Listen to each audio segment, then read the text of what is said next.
Agar siz YouTube ga video joylasangiz, lekin videolaringiz prosmotr olmayotgan bo'lsa, bu katta ehtimol bilan kanalingiz nastroykasidan bo'lishi mumkin.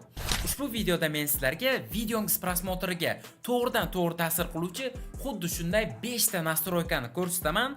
Videoni oxirigacha ko'rib, barchasini to'g'rilab oling va kanalingiz to'g'ri nastroyka qilinganligiga ishonch hosil qiling. Tayyor bo'lsangiz, qani boshladik. Birinchi sozlama kanal bolalar uchunmi? YouTube Studiodan sozlamalar, keyin kanal, so'ngra kengaytirilgan sozlamalar bo'limiga kiring. Sizning kanalingiz bolalar uchunmi degan joy chiqadi. Agar siz yosh bolalar uchun mo'ljallangan kontent qilmasangiz yoki qandaydir qo'g'irchoqlarni o'ynatib video olmasangiz, bu yerda yo'q tugmasini tanlang. Agar siz qani tanlasangiz, YouTube kontentingizni YouTube Kids platformasiga o'tkazib yuboradi. Natijada videolaringizni oddiy YouTube dasturidan hech kim ko'ra olmaydi va videolaringiz prosmotr olmaydi. Ikkinchi sozlama tahrirlangan kontent. Bu yangi sozlama va u birinchi sozlamadan ham dahshatliroq. Agar siz bu sozlamani o'tkazib yuborsangiz, videongizdagi prosmotrlar soni butunlay 0 bo'lib qolishi mumkin. Shuning uchun video yuklayotganingizda pastga tushiring va yana tugmasini bosing. U yerda quyidagilardan birortasi kontentingizni tavsiflaydimi degan savol chiqadi. Agar siz qani belgilab qo'yadigan bo'lsangiz, YouTube ga siz mening videolarim sun'iy tayyorlangan kontent degandek bo'lasiz. Bu sozlama ayniqsa shorts videolarda kuchli ishlaydi. Chunki YouTube u yerda sun'iy intellekt tomonidan yaratilgan kontentga to'lib toshgan. Lekin bu holat uzoq formatli videolarga ham sekin-astalik bilan kirib kelmoqda. Ayniqsa agar siz stok videolar, AI ovozlar, yuzsiz skriptlardan foydalansangiz, agar siz videoda haqiqiy odam yoki voqeani soxtalashtirmayotgan bo'lsangiz, yo'qni tanlang. Uchinchi sozlama playlist strategiyasi.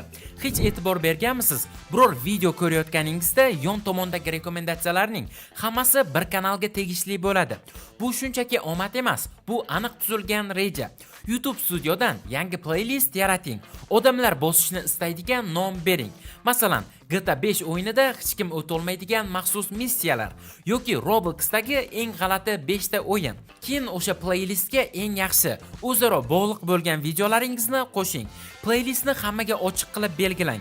Havolani nusxalang va videolaringizning opisaniyasiga hamda kommentariyasiga joylashtiring. Havolani shunchaki tashlab qo'ymang. Avval playlistdagi bitta videoni tanlang. Ulashish tugmasiga bosing va aynan shu videoga olib boradigan havolani oling.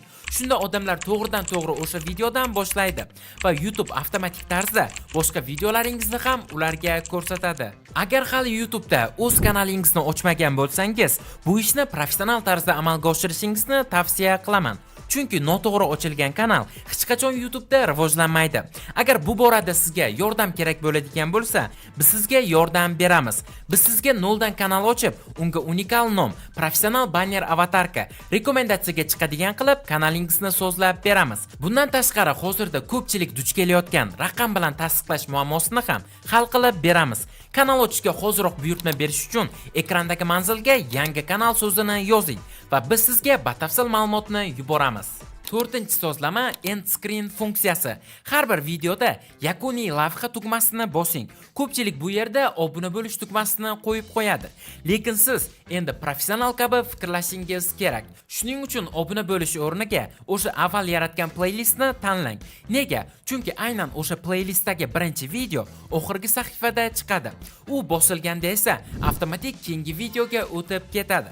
Shunday qilib bitta tomoshabin bitta video bilan to'xtamaydi, 4 ta videoni ketma-ket ko'radi. Ko'proq prosmotr esa bu ko'proq rekomendatsiya degani. Lekin bu yerda bir muammo bor. End screen funksiyasi faqat oxirgi 20 soniyada ko'rinadi va aksariyat odamlar videongizni oxirigacha ko'rmasdan chiqib ketishadi. Keyingi bosqichda esa bu muammoni hal qilamiz. 5-sozlama kartochkalar orqali qiziqish uyg'otish. Siz zo'r video tayyorladingiz, lekin odamlar baribir erta chiqib ketishyaptimi? Demak, siz kartochkalarni to'g'ri ishlatmayapsiz. End screening tagidagi bildirishnoma tugmasini bosing. So'ngra videoning 10-soniyasida playlist qo'shing. Faqat har qanday playlist emas, avvalgi virusli playlistni tanlang. Nega aynan 10-soniya? Chunki tomoshabinlarning aksariyati 15-soniyaga borib videoni tark etishga tayyorlanadi. Siz esa u ketmasidan avval unga navbatdagi kontentni ko'rsatib, e'tiborni ushlab qolishingiz kerak. Videoning o'rtasida esa kanal kartochkalarini qo'shing. Agar sizda boshqa kanal bo'lsa, aynan shu yerda reklama qiling. Lekin bu funksiyani faqat tomosha qiling degan zerikarli matn bilan qo'ymang. Qiziqtiruvchi teaser yozuvlardan foydalaning. Misol uchun, siz bilmagan montaj sirlari yoki CapCut'da professional montaj. Bu teaserlar shunchaki tavsiya emas, balki inson miyasi uchun tuzoq hisoblanadi. Do'stlar, bu 5 ta so'zlama shunchaki oddiy so'zlamalar emas, kanalingiz aktiviga ta'sir qiluvchi muhim so'zlamalar hisoblanadi. Agarda kanalingiz to'g'ri so'zlangan bo'lsa, hech nimani kutib o'tirmang va kontent qilishni boshlang. Hamda eng muhimi do'stlar, YouTube'ni o'rganishda davom eting. Agar video sizlarga foydali bo'lgan bo'lsa, videoga like bosing va kanalimizga obuna bo'lishni unutmang. Keyingi videolarda ko'rishguncha